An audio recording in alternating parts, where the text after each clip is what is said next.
ডিম আমাদের প্রত্যেকেরই একটা প্রিয় খাবার। আমাদের প্রত্যেকের মানে আমরা যারা ডিম খাই আর কি, শুধু প্রিয় খাবার নয়, আমাদের বিপদের বন্ধুও বলতে পারেন। কারণ যেদিন বাড়িতে মাছ মাংস বা কোনো সেরম সবজি নেই একটা ভালো কিছু তরকারি বানানোর জন্যে, সেদিন কিন্তু ডিমই একমাত্র অবলম্বন। আজকে ডিমের একটা দুর্দান্ত রেসিপি বানাবো। এটা রুটি, পরোটা, ভাত, পোলাও সব কিছুর সাথেই ভালো লাগে, তবে রুটি আর পরোটার সাথে বেশি ভালো যায়। এটা এতটাই সুস্বাদু হয় যে যদি দুটো রুটি খান, সেক্ষেত্রে 4টে রুটিও এই রেসিপিটা দিয়ে খেয়ে ফেলতে পারেন। তো চলুন আর কথা নয়, রেসিপিটা শুরু করি। আমি এখানে একটা বড় সাইজের ক্যাপসিকাম, 3টে বড় সাইজের পেঁয়াজ আর 2টো ডিম নিয়েছি। তার সাথে নিয়েছি 3টে টমেটো, 2টো শুকনো লঙ্কা আর 3টে কোয়া রসুন। টমেটোটাকে ঠিক এইভাবে কেটে নেব। কেমন কেটেছি এই যে দেখুন, একটু ভালো করে মুখের কাছে 4 ফালি করে দিয়েছি, তবে পুরোটা কাটিনি, মাথা থেকে পেট পর্যন্ত কেটে দিয়েছি। গ্যাসে একটা কড়াই বসিয়ে দিয়েছি, কড়াইতে খানিকটা জলও নিয়ে নিয়েছি। তো সবার প্রথমে এই টমেটো, শুকনো লঙ্কা আর রসুনটাকে সেদ্ধ করে নেব।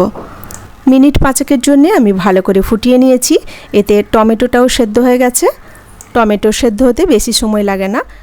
ভালো করে সেদ্ধ হয়ে গেলে দেখবেন ওপরে খোসাটা আপনা হতেই ছেড়ে যাচ্ছে। এগুলো সব সেদ্ধ হয়ে গেছে, এবার আমি এগুলো তুলে নিলাম। আর এদিকে যে ক্যাপসিকামটা নিয়েছিলাম সেটা ঠিক এরকম গোল গোল করে কেটেছি, আর পেঁয়াজটাকেও এরকম বড় বড় সাইজের কেটে নিয়েছি। একটা পেঁয়াজকে আগে 4 ফালি করে তারপরে আবার মাঝ বরাবর কেটে দিয়েছি। ক্যাপসিকাম আর পেঁয়াজটা এরকম বড় বড় সাইজের রাখবেন, তাহলে খেতে ভালো লাগবে। সাথে নিয়ে নিয়েছি রসুন কুচি আর আদা কুচি। এখানে 4-5খানা রসুনের কোয়া কুচিয়ে নিয়েছি একদম ঝিরিঝিরি করে, আর আদাও 1 ইঞ্চ মতো আদা কুচি করে নিয়েছি। এবার গ্যাসে একটা প্যান বসিয়ে দিয়েছি। প্যানে সামান্য একটুখানি সর্ষের তেল দিয়ে ডিম দুটোকে আগে ভেজে নেব। ডিম দুটো জাস্ট ফাটিয়ে ফেলে দিয়েছি, এর মধ্যে কিন্তু কোনো মশলা নুন কোনো কিছুই দেয়া নেই। এবার ডিমটাকে ভালো করে একটু ভেজে নেব। প্যানের মধ্যে এইভাবে একটু ঘুরিয়ে ঘুরিয়ে দিলে ডিমের কুসুম সাদা অংশ পুরোটাই মিলে যাবে। ডিমটাকে ভেজে আমি ছোট ছোট টুকরো করে নিলাম। এবার ভেজে নেওয়া ডিমটাও তুলে নেব।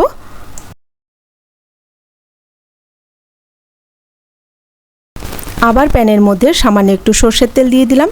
আমি পুরো রান্নাটাই কিন্তু সর্ষের তেলে করছি, কারণ আজকাল সাদা তেল খেতে ডাক্তাররাও বারণ করছেন। আপনারা চাইলে সাদা তেলেও রান্নাটা করতে পারেন।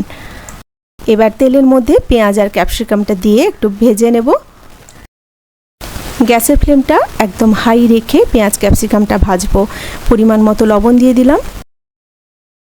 খুন্তিটাকে কন্টিনিউ নাড়তে হবে, মানে গ্যাসের ফ্লেমটা লো করে ঢাকনা দিয়ে সেদ্ধ করে ওই রকম ভাজার দরকার নেই, তাতে কিন্তু পেঁয়াজ ক্যাপসিকাম দুটোই একেবারে ল্যাদলেদে হয়ে যাবে। এরম হাই ফ্লেমে ভাজলে সেদ্ধও হয়ে যাবে আর ঝরঝরে থাকবে পেঁয়াজ ক্যাপসিকামটা। মোটামুটি পেঁয়াজ ক্যাপসিকামটা সেদ্ধও হয়ে গেছে আর ভাজাও হয়ে গেছে। এবার এগুলো তুলে নেব। আবার একটুখানি সর্ষের তেল দিয়ে ওর মধ্যে রসুন কুচি, আদা কুচি আর কুচনো কাঁচা লঙ্কা দিলাম। এবার এগুলো একটু ভেজে নেব। লঙ্কাগুলোকে একটু তেরচা করে কেটে দিয়েছি, দেখতে ভালো লাগবে তাই। প্রায় 4-5খানা লঙ্কা আমি কিন্তু কুচি করে দিয়েছি, একটু ঝাল ঝাল হলে এটা খেতে ভালো লাগবে। আদা রসুন লঙ্কার ভাজার একটা সুন্দর গন্ধ উঠলে এর মধ্যে দিয়ে দিব টমেটোর পেস্ট। টমেটোর পেস্ট বলতে প্রথমে যে টমেটো, শুকনো লঙ্কা, রসুনটা সেদ্ধ করেছিলাম ওটাকেই ঠান্ডা করে পেস্ট করে নিয়েছি। টমেটোর পেস্টটা দিয়ে ভালো করে মশলাটা কষিয়ে নেব। যেহেতু টমেটোটা কাঁচা নয়, সেদ্ধ করা টমেটো, তাই এটা কষতে কিন্তু খুব বেশি সময় লাগবে না। মিনিট 2-এর মধ্যে এটা কষানো হয়ে যাবে। মশলা ধোয়া জলটাও দিয়ে দিলাম। এবার এর মধ্যে আমি দিয়ে দিলাম পরিমাণ মতো লবণ, 1/2 চামচ চিনি দিলাম, 1/2 চামচ গোলমরিচের গুঁড়ো আর 1/2 চামচ জিরে গুঁড়ো। গুঁড়ো মশলাগুলো ভালো করে একসাথে মাখিয়ে নিয়ে এটাও কষবো কিছুক্ষণ, যতক্ষণ না মশলা থেকে তেল ছাড়ছে। আরও 3-4 মিনিট ধরে কষানোর পরে দেখুন ওপরে মশলা থেকে তেল ছাড়তে শুরু করেছে। এখন এর মধ্যে জল দিয়ে দেব। জলের পরিমাণটা একটু মেজারমেন্ট করে দিতে হবে, মানে তরকারিতে যতটা জল লাগবে সেটা এখনই দিয়ে দেব। আর এই তরকারিটা কিন্তু মানে বেশি পাতলা হবে না, একটু মাখো মাখো টাইপের হবে। মশলার সাথে ভালো করে জলটা মাখিয়ে নিয়ে এর মধ্যে দিয়ে দেব ভেজে রাখা ডিম। ডিমটাকে ভালো করে মশলার সাথে মাখিয়ে নেব।